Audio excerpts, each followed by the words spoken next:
Europe میں اپنے بچوں کو دودھ پلانے کے لیے اگر خاتون مسلمان نہ ملیں تو کیا کافرہ کا دودھ پلایا جا سکتا ہے؟ بالکل پلایا جا سکتا ہے، کوئی حرج نہیں۔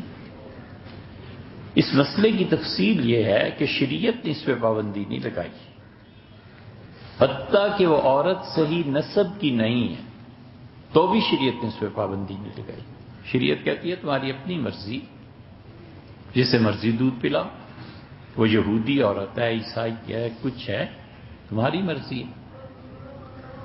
اصلاً تو یہ بات ہے کہ شریعت نے آزادی دی ہے، لیکن اس میں جو مفاسد پیدا ہوتے ہیں دودھ کی وجہ سے وہ انسان کو خود سوچ لینے چاہیے۔ حضور اقدس صلی اللہ علیہ وسلم نے ان عورتوں کا جن کے اخلاقیات درست نہ ہوں اپنے بچوں کو ان کا دودھ پلانے سے منع فرمایا کہ اپنے بچوں کو فلاں فلاں عورتوں کا دودھ مت پلاؤ، اس لیے کہ دو چیزیں جس خاتون سے بھی دودھ پلائی کرائی جائے گی تو ضرور اس کے ساتھ آئیں گی۔ ایک تو اس کی جو باطنی صفات ہیں وہ آئیں گی، اگر اس کے اندر خرابی ہے تو بچے میں آئے گی۔ مثلا حضور صلی اللہ علیہ وسلم نے یہ فرمایا کہ اس عورت کا دودھ اپنے بچوں کو مت پلاؤ جو کنجوس ہو، تو اس دودھ کا اثر پڑے گا بچے پہ اور بچہ بھی کنجوس ہو جائے گا، اس سے منع فرمایا۔ تو اخلاقیات کا اثر پڑتا ہے۔ اور دوسرے نسب کی طرح دودھ بھی رشتے حرام کر دیتا ہے۔ شریعت جن دو رشتوں کو تسلیم کرتی ہے، یا نسب کو تسلیم کرتی ہے یا دودھ کو تسلیم کرتی ہے، تو اس لیے ماں کا دودھ بچے پہ اثرات ایسے مرتب کرے گا کہ حضور صلی اللہ علیہ وسلم نے فرمایا کہ تم عورتیں اپنی جوانی کی وجہ سے اپنے حسن کو قائم رکھنے کے لیے اپنے بچوں کو دودھ نہیں پلاتی ہو، اور تم جانتی ہو کہ اس کا نقصان 18 سال کے بعد بچے میں ظاہر ہوتا ہے جب وہ گھوڑے کی پیٹھ پر جم کے نہیں بیٹھ سکتا۔ تو بچوں کو دودھ جو ماں پلاتی ہے اس کے اپنے اخلاقیات کیا ہیں؟ ماں بننے کا اتنا شوق کیوں چرایا ہوا ہے؟ اگر اپنے اخلاقیات درست نہیں ہیں تو ٹھہرو، صبر کرو۔ اسی لیے علامہ اقبال نے فارسی کی اپنی شاعری میں ایک جگہ کہا کہ میرے متعلق جو تم جانتے ہو نا کہ میں کتنا پاک اور کتنا اچھا ہوں، کہ میری شاعری اتنی اچھی ہے، یہ اس پاکی کا اثر مجھ پہ ہے جس کی شکم میں میں رہا ہوں، اور جو میری ماں کے اندر پاکیزگی تھی وہ منتقل ہوئی ہے تو میں بنا ہوں۔ تو ماں جب اندر سے پاک ہوتی ہے نا، خدا کے ساتھ تعلق ہوتا ہے، فضول اور لغو کام جن سے شریعت نے منع کیا ہے انہیں وہ نہیں پڑھتی، تو اس کی اولاد وہ اندر کی پاکی کو جذب کر لیتی۔ علامہ اقبال گئے تھے بھوپال، یہ تو بہت بار ہم نے سنایا۔ سر سید کے پوتے تھے سراس مسعود، سر سید کے بیٹے جو تھے مسعود، ان کے بھی آگے یہ بیٹے تھے محمود کے بیٹے تھے مسعود۔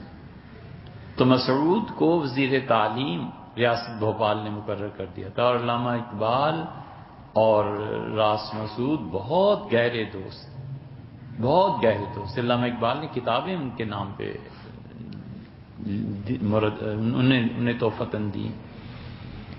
تو علامہ گئے وہاں پہ، تو صبح ناشتے میں یہ سب لوگ ملے، تو اس کی بیوی نے راس مسعود کی علامہ اقبال کو اس دوست سے بڑھ کر شعر سنائے، تو علامہ بڑے خوش ہوئے اور فرمایا کہ مسعود تم سے زیادہ تو تمہاری بیوی نے مجھے پڑھا ہے۔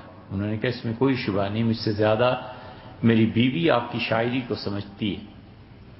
ناشتے کے بعد علامہ اقبال نے کہا کہ مجھے لگتا ہے یہ امید سے ہیں۔ تو انہوں نے کہا جی ایسے ہی۔ تو انہوں نے کہا اچھا اس طرح کرو کہ بھوپال کے بہترین قاری بلاؤ، میں ٹیسٹ لینا چاہتا ہوں۔ تو علامہ اقبال کے سامنے بھوپال کے بہترین قاری پیش ہوئے، ایک قاری کو انہوں نے منتخب فرمایا۔ تو اس نے کہا میرے لیے اب کیا حکم ہے؟ تو ان کا مسعود اس کو کہو روزانہ ایک پارہ میری اس بیٹی کو سنائیں۔ تاکہ جو بھی اولاد اللہ تعالیٰ تمہیں دے، میں چاہتا ہوں کہ دنیا میں آنے سے پہلے اس نے خدا کی پاک کلام کو سنا۔ یہ تھے علامہ اقبال۔ اور پھر واپسی پہ کہا کہ جب اولاد ہو تو مجھے خط لکھ دینا، بتا دینا، نام بھی میں رکھوں گا۔ تو کہتے تھے کہ پھر میں نے اس قاری کو لکھا کہ مقرر کر دیا، روزانہ آتا تھا اور میری اہلیہ کو ایک پارہ سنا کے وہ چلے جاتے تھے۔ تو علامہ اقبال کو پھر انہوں نے لکھا کہ بیٹی پیدا ہوئی ہے تو انہوں نے لکھا کہ نادرہ بیگم اس کا نام رکھو۔ تو یہ سارے لوگ جانتے تھے کہ بچے پہ اثرات کس طرح مرتب ہوتے ہیں۔ یہ جتنے یونانی تھے نا، یہ اپنی بچیوں کو ان کمروں میں رہنے دیتے تھے، پھر جب امید سے ہو گئی تو ان کمروں میں بڑی بڑی تصاویر لگی ہوتی تھی، افلاطون کی، ارسطو کی، فیثاغورس کی، جو بھی تصاویر اس زمانے میں، وہ کہتے تھے کہ بچے پر اثر پڑتا ہے ان تصاویر کا جو ماں دیکھتی ہے۔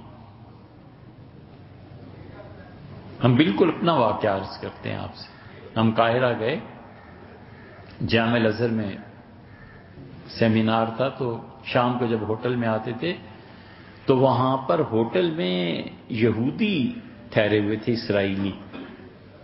تو ایک دن ان یہودیوں کے ساتھ بیٹھنا ہوتا تھا شام کو، جیسے لابی میں سب لوگ بیٹھتے ہیں۔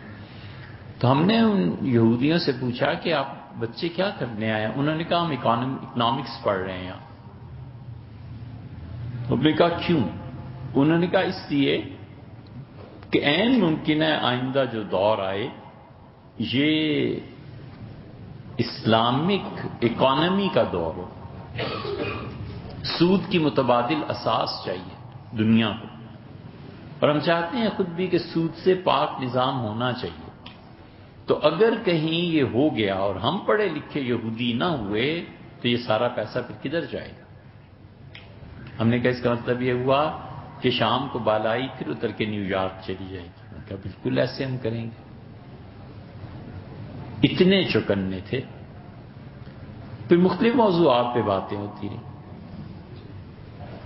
جب یہ موضوع زیر بحث آیا بچوں کا تو انہوں نے کہا ہمارے یہاں تو جب بچیاں امید سے ہوتی ہیں تو ہم اپنی بہنوں کو، بیٹیوں کو دے دیتے ہیں بہت دتھا پورا کاغذات کا، اور اس کہتے ہیں کہ جیومیٹری، الجبرا، اس پہ وہ کرتی رہیں تو دن بھر کوسچنز کرتی رہتی ہیں، حل کرتی رہتی ہیں، پھینک دیتی ہیں، پھر اور کاغذ آ جاتے ہیں۔ ہم نے کہا وہ کیوں؟ کہنے لگے تاکہ بچہ شارپ پیدا ہو مینٹلی۔ اگر ہم یہ نہ کریں تو یہ اس کے لفظ تھے، اس نے کہا تم ہمیں کچا نہ چبا جاؤ، تم مسلمان، ہمیں رہنے دو۔ یہ ہے وہ چیز۔ تو ماں جو کچھ بھی ان ایام میں کرتی ہے اس کا اثر بچہ قبول کرتا ہے۔ شاہ ولی اللہ محدث دہلوی رحمۃ اللہ علیہ جیسا سکا اور عالم دین، انہوں نے لکھا ہے یہ خود کہ میری ولادت کے دن قریب تھے تو ایک عورت مانگنے آئی، میری والد اور والدہ کھانا کھا رہے تھے، تو والد صاحب نے روٹی آدھی کر کے اس فقیرنی کو دے دی۔ تو میں نے والد کے دل میں یہ ڈالا، میں نے پیغام دیا، میں نے کہا با میرے آنے کا وقت ہے۔ شاہ اللہ رحمۃ اللہ کہتے ہیں میں نے اپنے والد کو کہا، میں نے کہا با میرے آنے کے دن قریب ہیں، میں آپ کے پاس آ رہا ہوں، میری خوشی میں اسے پوری روٹی دے دیں۔ تو میرے والد نے پوری روٹی باقی اسے دے دی۔ یہ سب چیزیں ایسی ہیں جو فزکس میں وہ دوسری قسم کیا ہے، میٹا فزکس۔ جو لوگ اسے پڑھے ہوئے ہیں یا جو لوگ اس کا مطالعہ کرتے ہیں وہ اب ان چیزوں کو ماننے لگے، تو اس لیے بڑے اثرات مرتب ہوتے ہیں۔ تو اگر وہ کافرہ کا دودھ، اگرچہ شریعت نے پابندی، ایک ہے قانون اور ایک ہے قانون کے اثرات۔ شریعت کئی مرتبہ قانون دے دیتی ہے، وہ کہتے ہیں کافرہ کا دودھ پلانا بچے کو کس بنیاد پہ ناجائز قرار دیں؟ بنیاد کوئی نہیں، ہمارے پاس کتاب و سنت سے دلیل کوئی نہیں، لیکن اس کے جو اثرات مرتب ہوں گے وہ کیا ہے وہ انسانوں کو خود سوچنا ہے۔